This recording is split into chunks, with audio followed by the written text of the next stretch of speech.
Hey Facebook friends, this is my very first Facebook Live event. I'm totally nervous and kind of excited, and I decided to do this on a whim.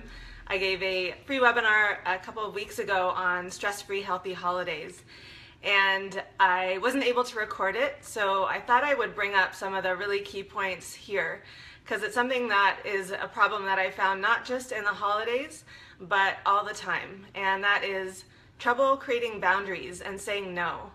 And I think we have trouble creating boundaries with ourselves, like we will say, I'm not going to have sugar. And then we'll get really tempted by the sweets that are around us, especially this time of year, or we have our trigger of that mid-afternoon slump of the 3 p.m., oh gosh, I gotta do something to get through the rest of the day. Or for me, it's usually after I eat. That's usually when I want some dessert. So we have trouble creating boundaries with ourselves, and I think we also have trouble creating boundaries with other people. And I really think that stems from, for me, I want to make sure everyone's happy. I want to keep everyone happy around me. And I want to tell them what they want to hear, basically. And that really is not, when we do that, we are not in integrity with ourselves, and we're not totally honest. And when we're not in integrity and honest, we lose the connection that we're really looking for.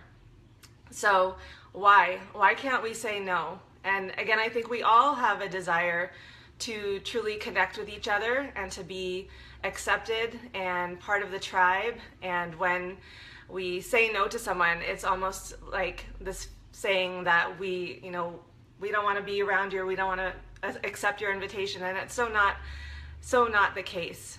And I think it comes from a deeper issue of low self-worth, when we have trouble saying no and actually not speaking our mind clearly, because we're afraid that who we are is somehow not enough, and we have to people please and say the right thing so that we can somehow earn other people's affection. So Brene Brown goes into depth in this whole idea of being vulnerable to really be ourselves and to say what we really mean and be totally honest. And I love her work and I follow her work because this is something that I need to work on. And because I think, again, we do want deep connection, and we want to feel accepted by the people we're around, and we want to be able to be completely 100% ourselves. And that's really the path of yoga, is discovering who we are and loving who that is, and living from that place with the highest level of integrity. So why, this issue, I talked to many people, I've talked to hundreds of people about their health and their health goals as a yoga health coach. And the issue that I hear time and time again is boundaries, and it comes from this low self-worth. And it shows up different ways. One is the way that it shows up for me is perfectionism.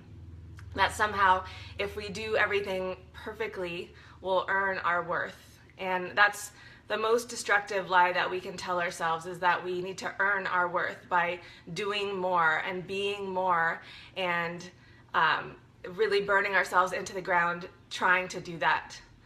I also think it comes up as being pathologically selfless. So we like to, as women especially, we like to take care of everyone else, and especially if we have kids, we can almost hide behind that need to, or that drive to make sure everyone else is okay, and then there's no time left for us, so we're just going to put ourselves last because it's actually our jobs as mothers, as parents, and for teachers, or if we're if we're the head of anything, whether it's a household or a class, if you're a teacher, or a business, if you're a manager, or a leader in some respect. So we put ourselves last, and we don't prioritize our own needs because there's no time left. And so this is why it's so important that we create self-care routines that automatically take care of our needs, and we get those done right off the bat, so that we're taking care of, our cups are filled, so that we can truly be there for other people. And that's one of the reasons, we need to do self-care. But one of the things that I've found with self-care practices is that it grows your self-worth from the outside in. And it's literally by doing these self-care practices, by taking care of ourselves on a daily basis, we just learn to love ourselves simply by the actions we take. And this is the same idea of kind of fake it till you make it. Or if you've heard Amy Cuddy's TED Talk, her famous TED Talk on body language. And it's her concept is fake it till you become it. And by maybe if we have self-worth, but by doing certain things, we do those things, even if we don't maybe love ourselves yet, but just by doing them, we start to love ourselves more. So I want to share two of the really key habits that I've found specifically work on us in that way of growing our self-confidence and our self-love and our self-worth. The first one is meditation. So meditation is huge. It's become such a non-negotiable habit for me. I notice such a big difference of just not showing up as my best self when I don't take time every morning to just sit. So I usually sit for 15 minutes. It's taken me a while to get to that point where I sit every day for that long. I started with sporadically just a few minutes here and there, and then 5 minutes more regularly, and then 10 minutes, and then 15 minutes. And I personally love the Headspace app. I love the guy, Andy, I can't remember his last name. He's the one that guides the meditations. I love his voice. I love the style. I like being guided personally. In meditation, I find it's easier to stay focused. And if you're a beginner meditator, I highly recommend using a guided meditation to start, just to get the habit going. But what it's found is this ability to be so much more accepting. And because I have that perfectionist tendency, again, I can be really hard on myself, and I can be hypercritical of myself and of others, and judgmental of myself and others. And I found that just softens the edges. And it, especially, in our day and age, we need time to just sit and do nothing, and to just be, and not be bombarded by stimulation and by input. We're always like taking something in. We're watching something, or listening to something, or reading something, or talking to someone. And we need like that empty space to just allow everything to settle, and to reconnect with ourselves, and to ground, and to then emerge back more patient, more centered in ourselves, and the ability to be more present. And that ability to be more present has allowed me to just be so much more appreciative of what I have. Because this idea of low self-worth is this feeling that there's not enough, and that we're not enough. And so we're always looking outside of ourselves for something to make us feel happier and more full.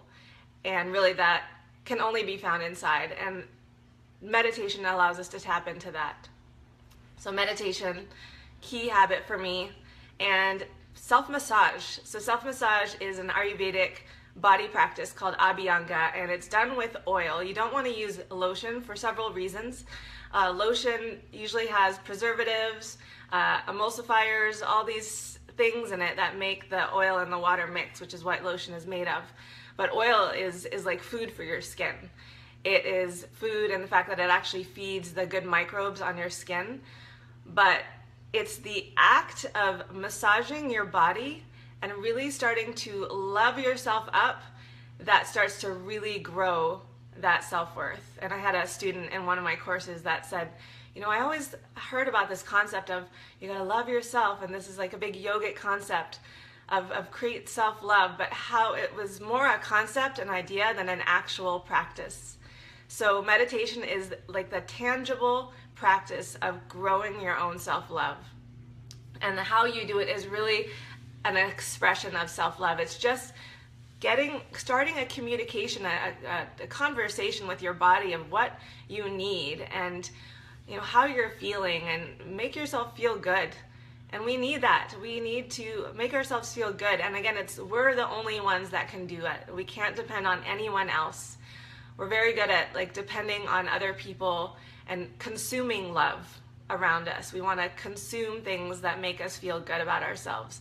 But self-massage is a way to generate your own self-love and to create those good, it literally releases feel-good hormones like oxytocin.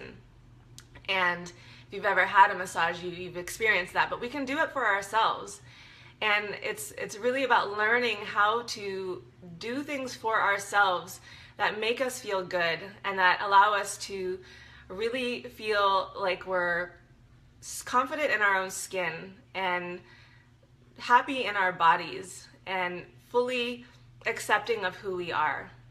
So I really encourage you to try those two habits. Again, meditation, you can just start with 1 minute a day, and it makes a huge difference. And it can be anytime, anywhere. Just stop, drop, sit, be. And don't worry about doing it right. Don't worry if you can't focus. That's how it starts, and it takes time. Meditation, again, just try it. Maybe just try massaging your feet before you go to bed. Just take a little bit of any kind of oil, as long as it's a good quality, high grade, natural, not processed oil, and massage your feet and just notice. Notice how it feels. Notice how it impacts your body and your mind and your emotional state, and try it out. I highly recommend it. So those are my 2 tips for really growing your self-worth in order to be able to create better boundaries, because when we love ourselves, we'll respect ourselves more and we'll be able to say no to the things that don't resonate with us. And that's something I found just in the last few weeks with invitations coming in with the holidays and feeling like, oh, I gotta say yes to everything, but realizing I don't really want to. There's only a few select things that I really wanna do, and the rest it's okay to just say no to. So I've led over 70 people through these healthier habits that I teach about. I teach about 10 self-care habits that are really the foundation of health according to Ayurveda and yoga. And I want to talk to you about your habits and what's really holding you back from showing up as your best self and really allowing yourself to be stress-free and healthy in this season and throughout the year. So for chiming in today, I'd like to offer you a free 30-minute strategy session for me, and this is worth $75. And I love these conversations, and I love to really get in there and talk about this stuff, because I think it's stuff that we need to really presence and see, like, what's the cost of overstepping our boundaries time after time, and notice, how overextending yourself and overscheduling yourself and burning yourself out by trying to do it all and do too much is really affecting your life. And for me, it was really a realization that I felt like I was not in control of my life, and I didn't feel like I was in the driver's seat, and that was really bothering me. I felt like I was living a life that was not my own. And so I really made a huge step in changing that, and I want to encourage you to do the same. So I've put a link up with this video so you can schedule a time to talk to me, and I really look forward to hearing what's going on with you and finding out, what's your growing edge, where do you need to start to make changes in your life, and I want to help you get there. So thanks for being here. Talk to you soon.